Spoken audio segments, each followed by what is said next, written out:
Hello everyone and welcome to the Jyotishi YouTube channel. Today we are going to talk about Smriti and Shruti. And this is how the Vedas, this was one of the ways how the Vedas was, passed on as a tradition. So what I will do is I'll start off with a story. When Alexander came into India, he was told that, India is a land of yogis, right? And when he came into India, Aristotle had told him that if you ever meet a yogi, Yeah. you should bring him back to Greece, Yes. right? So that is the story. So and then when he entered India with his convoy, the first thing that he did was he sent out a word saying that please find the most enlightened person Yes. and bring him to me. And when his soldiers went out to meet the yogi was in a state of dispassion, and he said that uh, I'm not willing to come, right, Okay. and to meet Alexander, Okay. right. So and then he did this a couple of times, and then Yes. finally when he went and met that yogi was so centered and dispassionate that he refused to come with Alexander. So Yes. Alexander wanted to take him back to Greece. And then Alexander said, I will slay you and I will also burn down all your Vedas and Puranas, all the textual scriptures, Okay. right? So the yogi said, no problem, you can burn it down. Just give me 2 days time. Yes. And me and my students will by heart this entire scriptures, Yes. and then we will hand it over to you. Yes. So that is how it was, knowledge was handed over from Shruti and Smriti, right? Which is Yes. by hearting and Yes. practicing. Yes. So, Anand, do you want to throw more light on this? Yes. So, according to Sanatana Dharma, we have rich scriptures in Hinduism. So how this scriptures have been transmitted over the ages is primarily by two methods. One is Shruti, and second is Smriti. So Shruti primarily means that what is remembered. Hmm. So for example, we talked about this consciousness, right? The Right. universal consciousness, and our ancient rishis who had this exceptional capabilities to kind of tap into this universal consciousness and extract the information from there.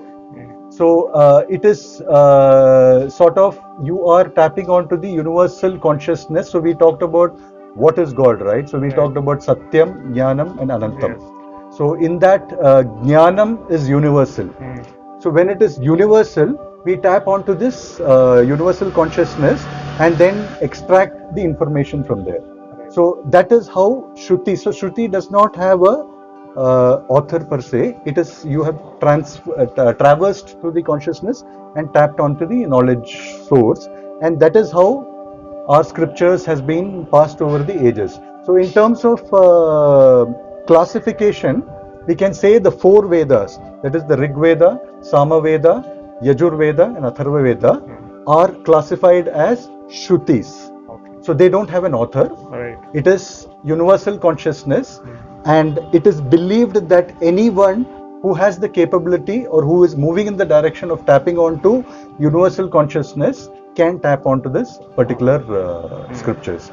So now this entire four Vedas, it's important that we all know what is Veda, what is Upanishad, Right. what is Puranas, what is Itihasas. So rather than they being keywords in our minds. So now these four Vedas are universally classified as, one is Samhitas, one is Brahmanas, third one is Aranyakas, and fourth is Upanishads.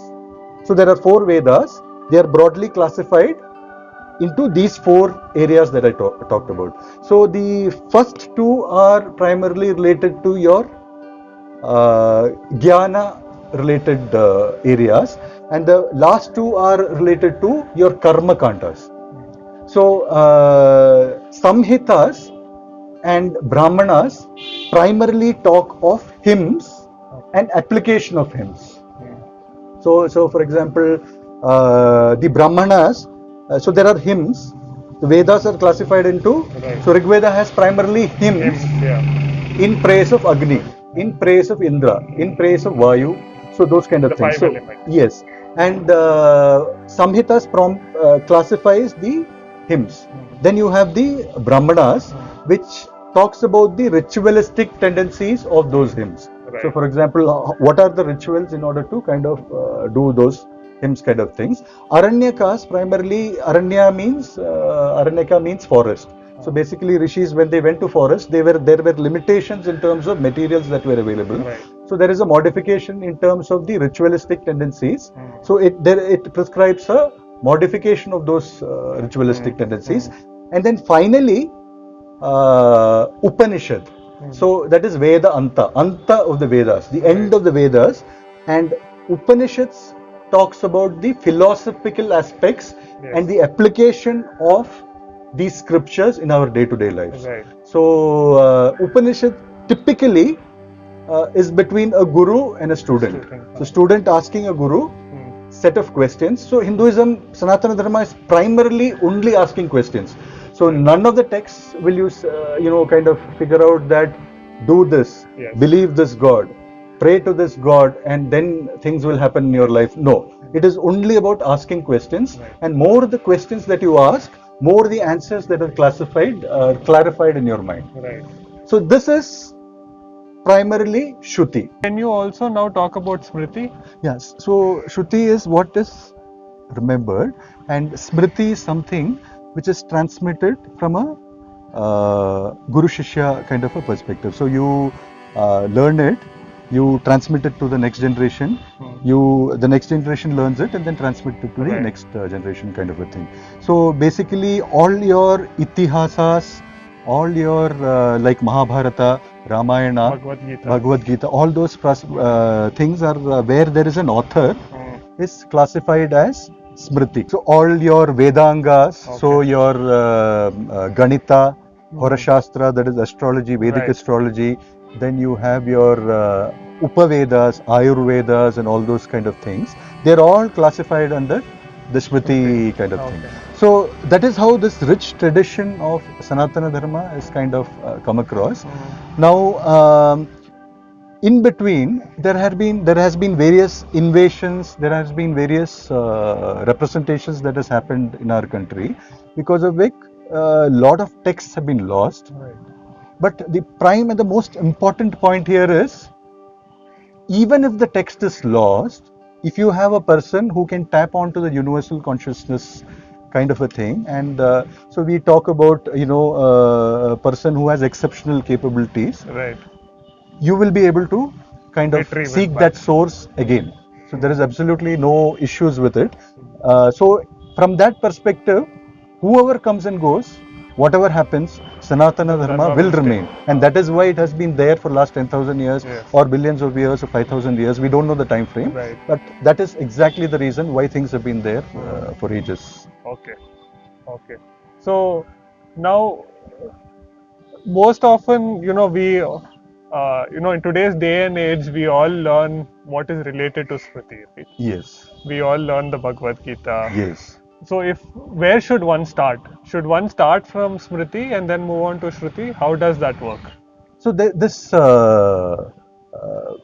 easily understandable things are Smritis.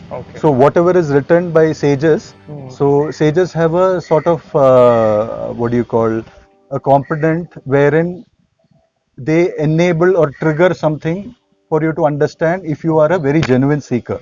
So for example, if you are genuinely looking at Bhagavad Gita and trying to learn, the author is a trigger. Vyasa Rishi is a trigger for you to understand that. That is how things operate in the spiritual direction. So that is the easiest entry for you to kind of move on to a spiritual direction. So from a text point of view, Bhagavad Gita is the fantastic thing for an entry.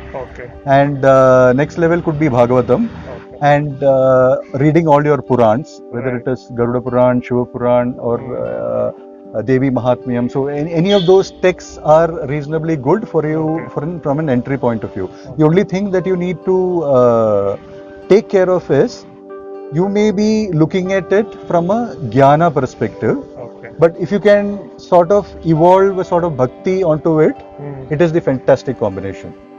So it is rather than looking at it from a logical kind of a perspective, if you look at it from a bhakti kind of perspective and you are an earnest seeker, Right. automatically things should start revealing onto you.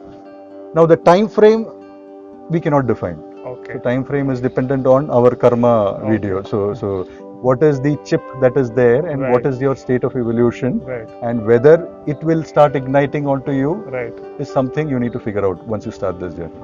So one more question I have is related to Gnana and Bhakti, right?